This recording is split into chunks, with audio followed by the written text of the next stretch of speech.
pode falar, eu não conheço, eu não entendo porque eu não conheço. A palavra diz, Oséias diz, que nós devemos conhecer e prosseguir em conhecer as coisas de Deus. E eu quero trazer essa palavra para você nessa tarde. Conheça o Deus que te chamou. Samuel ouviu a voz do Senhor, mas ele não sabia para quem responder, ele não tinha conhecimento. Deus falava, Samuel, Samuel, e ele não sabia o que fazer, ele estranhava aquela voz, porque ele não conhecia. Mas nós conhecemos a voz do nosso Deus, aleluia. E quem está falando com você aqui, ainda que você ouça a voz desse homem, do bispo Lalá, eu que não era ninguém, eu estou sendo usado por Deus, e Deus está te chamando. Entra na minha intimidade, você vai me conhecer como jamais havia me conhecido, em nome de Jesus, aleluia. Você vai saber quem é Deus na tua vida. A segunda vez que Deus chamou a Samuel, ele não soube responder. Por quê? Porque, obviamente, ele tinha as suas resistências naturais. Levante as tuas mãos e diga, eu vou quebrar toda resistência na minha vida. Fazer parte de uma igreja, há alguns anos, algumas décadas atrás, era sinônimo de perder tempo. Eu ia evangelizar na rua, nas praças, as pessoas falavam assim, eu vou curtir a minha vida, depois eu penso em Deus. E muitas vezes nós temos as nossas resistências, achando que a dinâmica da nossa vida é mais importante do que o nosso chamado e a nossa relação com Deus. Olha o seguinte, Deus não quer impor para você nenhum tipo de limitação. Deus quer que você estude. Deus quer que você curta a sua vida. Deus quer que você tenha prazer nos teus dias. Deus quer que você seja um menino, uma moça, um moço, galera, que seja divertido, que se divirta, que vá onde você deseja ir. Mas acima de tudo, olha, aqui não tem falta de energia, não. Eu taco o dedo aqui e o bicho vai pegar.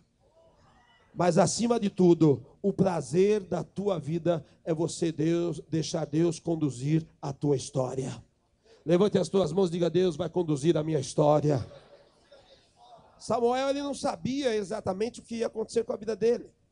Deus estava chamando, mas as resistências naturais, elas existem, irmãos. E você, galera, vocês não precisam, né? Chamar vocês de irmãos é até engraçado, né? E vocês não precisam ficar preocupados, bispo, eu tenho uma resistência. É normal você ter as suas preocupações. É normal você ter as suas vontades. Mas é anormal você fazer da tua vida a coisa mais importante do que o teu chamado. Por isso que nós cantamos que o nosso chamado quebre todas as tuas resistências. Amém?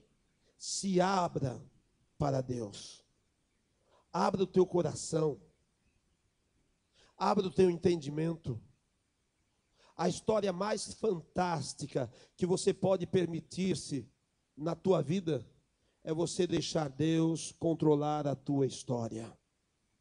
Deus conduzir os teus caminhos.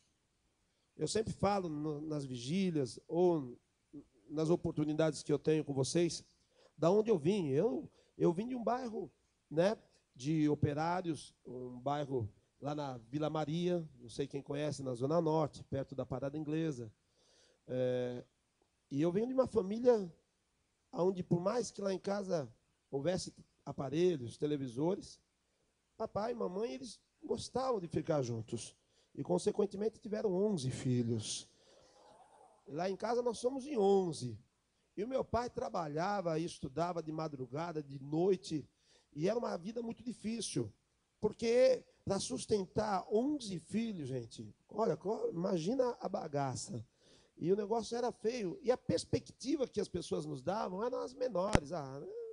Seus filhos vão ser qualquer pessoa, seus filhos não vão ser nada. Porque como é que vai fazer de 11 filhos alguma coisa? Mas os meus pais, eles me ensinaram a conhecer a Deus desde criancinha. Aquilo que eu falei para vocês, conheçam a Deus, não só de estar na igreja, mas de abrir o espírito, ter experiências com Deus em todos os momentos das suas vidas. Deus me ensinou e o meu pai me ensinou a quebrar as minhas resistências, fazer da minha relação com Deus a marca mais importante da minha vida. E é impressionante porque, consequentemente, Deus, ele abriu caminhos para a minha história. Eu lembro que eu estava na rua Prainha, onde eu morava, empinando. Hoje tem que tomar cuidado para falar empinando, porque isso daqui hoje é treta, né? Então, mas no meu tempo eu estava empinando pipa, estava na rua com meus irmãos lá, né? Aquele cabelão comprido, chinelo. A minha mãe veio, a minha mãe era boazinha, ela batia na gente com tudo que aparecia na frente, né? Eu acho que a minha mãe quebrou na minha cabeça 428 pinguins de geladeira. Eu não sei quem foi o desgranhento que inventou pinguim de geladeira. Eu queria conhecer esse cara, pegar um e colocar na cabeça dele para ver. Toma agora, cabeção. Mas a minha mãe fazia assim com a gente, mas ela era uma grande bênção.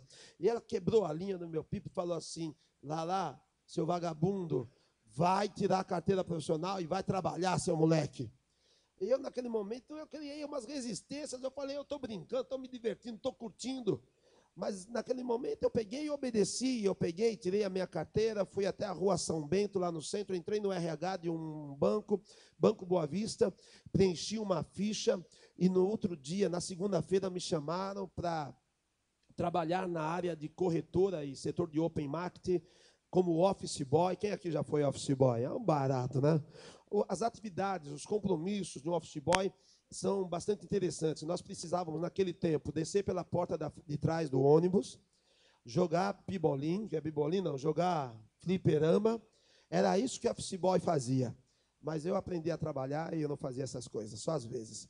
Comecei a trabalhar no banco como office boy, comecei a crescer, passei para escriturário, passei para gerente, passei para diretor. E eu trabalhei 25 anos nesse banco de office boy. Eu me tornei diretor executivo da área de bolsa de valores. Eu só saí do banco porque o apóstolo Estevão me ligou e disse: está na hora de você assumir o teu chamado profissional dentro da igreja. E quando eu fui fazendo uma reunião, eu liguei para o meu diretor e disse que eu estava saindo do banco. O vice-presidente do banco no Rio de Janeiro veio para São Paulo, se reuniu comigo no Hotel 5 Estrelas e perguntou: por que você está saindo do banco? E naquele momento eu tive a imagem da minha mãe quebrando a linha do meu pipa, e eu estava fazendo a mesma coisa. Eu estava quebrando a linha de toda a pendência da minha vida, de toda a amarração, de tudo aquilo que às vezes o mundo quer colocar com coisas mais valiosas. E eu entendi naquele momento: a minha trajetória profissional é importante, mas não é mais valiosa. O meu salário de executivo é importante, mas não é mais valiosa. Eu quero quebrar aqui todas as minhas resistências e falar: Senhor, eis-me aqui, fala, porque o teu servo quer fazer a tua obra. E Deus quer fazer isso com você também. Deus quer fazer uma revolução na tua vida. E você vai quebrar todas as tuas resistências, amém? Tem gente que tem resistência para estudar. Quebre as resistências e estude. Tem gente que tem resistências para trabalhar. Quebre as resistências e trabalhe. Tem gente que tem resistências para fazer a obra de Deus. Quebre as suas resistências. Faça a obra de Deus. Olha, abra-se. Quebre as tuas resistências. Por quê? Porque Deus vai abrir os caminhos para a tua vida. Eu estou profetizando aqui: muitas resistências serão quebradas na tua história. Às vezes a gente não sabe quantas resistências nós carregamos na nossa vida. As resistências que nós aprendemos a ter culturalmente, na nossa família. Existem resistências que estão em nós porque aprendemos com os nossos pais, porque fomos tratados de uma forma que criou resistências na nossa vida, e muitas vezes essas resistências impedem o nosso crescimento. E hoje aqui, como Deus quebrou as resistências de Samuel, Deus vai quebrar as tuas resistências em nome de Jesus. Amém? Diga: Deus, quebra todas as minhas resistências. E pela terceira vez que Samuel ouviu a voz do Senhor, o que Samuel precisava entender e fazer para ouvir a voz de Deus? Samuel, além de primeiro conhecer o Senhor, diga: eu preciso conhecer ao Senhor. Segundo, diga: eu preciso vencer as minhas resistências. Terceiro, diga: eu preciso me abrir para o meu chamado, para a minha vocação. Diga para quem está do teu lado: você tem um chamado de Deus. Diga para outra pessoa que está do teu lado: diga, você tem um chamado de Deus. Olhe para mim, eu não sei o quanto que você acredita nisso.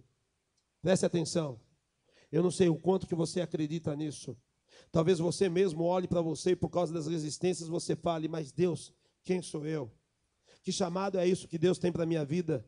Você, olhando para a minha vida hoje, você crê que Deus teve um chamado para a minha vida e que eu posso abençoar a tua vida hoje? Então eu quero falar aqui: quando aos 12 anos Deus falou comigo, eu entendi que Deus queria que eu me abrisse para um chamado ministerial. E eu quero que você, nesta noite, nesta tarde, que você também se libere para o chamado de Deus na tua vida. Nós estamos vivendo um tempo onde as pessoas elas têm rompido as alianças, as relações espirituais, a motivação do chamado. Ah, bispo, eu não estou mais com vontade de pregar. Ah, bispo, eu não estou mais com vontade de cantar. Ah, bispo, eu não estou mais com vontade de estar no PA. Ah, eu não estou mais com vontade de fazer isso, fazer aquilo. É exatamente o que aconteceu com os irmãos, com os filhos de Eli. Por isso que Deus chamou a Samuel, porque Hofni e Finéias, eles não quiseram saber de conhecer a Deus. Hofni e Finéias, eles não quiseram quebrar as suas resistências. E Hofni e Finéias não quiseram um ministério chamado nas suas vidas. Por isso Deus colocou Samuel ali naquela casa, no templo, e ele deu um chamado para Samuel, para avisar a Eli: Eli, eu estou rompendo com os seus filhos, e eu estou levantando Samuel, aquele que não era, para ser o meu servo, para ser o meu ungido. E Deus está falando assim para você nesta tarde: eu estou rompendo com aqueles que me desprezaram, eu estou rompendo com aqueles que viraram as costas, eu estou rompendo com aqueles que quebraram a aliança, e eu estou chamando vocês, galera de São Mateus, galera do Tatuapé, galera de Itaquera, galera de São Miguel, galera da Renascer, eu estou chamando vocês para um tempo de revolução, em nome de Jesus, aleluia! Faz barulho aí! Faz barulho mesmo! Levante as suas mãos e diga assim: fala, Senhor, que o teu servo ouve. Quem está ouvindo a voz do Senhor, fica de pé que eu quero encerrar. Quem está ouvindo a voz do Senhor aqui nessa tarde? Oh, aplauda ao Senhor e diga: eu estou ouvindo a voz do Senhor aqui nessa tarde.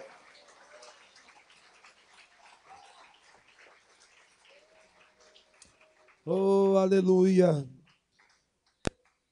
Diga: Senhor, eu quero te conhecer ainda mais.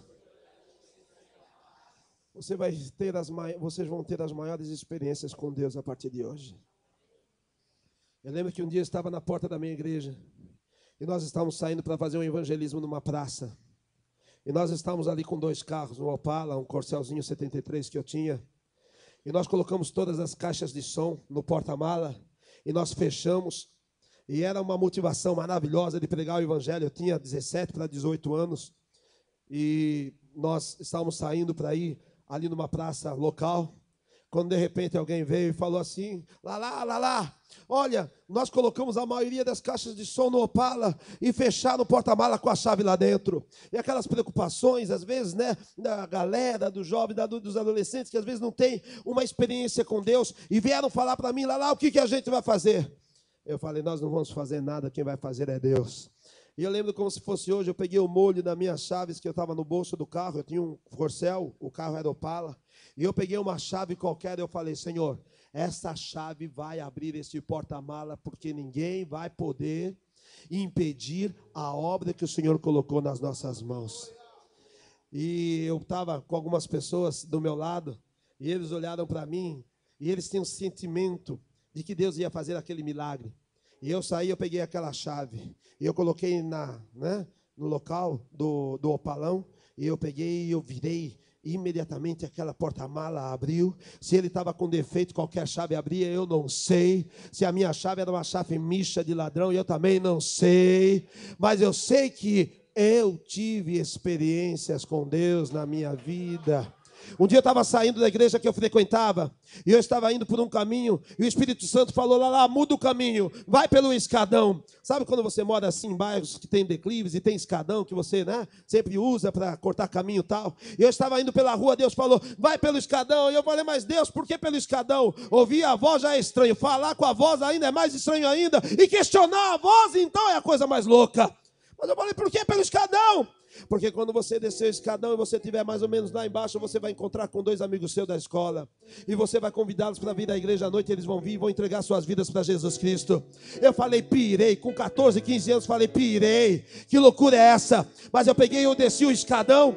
E eu estava descendo, falando, Senhor, eu nem vou olhar para cima. Não vou olhar para lugar nenhum. Porque esse negócio de 2 amigos aparecerem é a coisa mais louca. Não faz sentido. Não é a região deles. Não é o bairro perto. Eu estou na minha igreja. Minha casa é longe.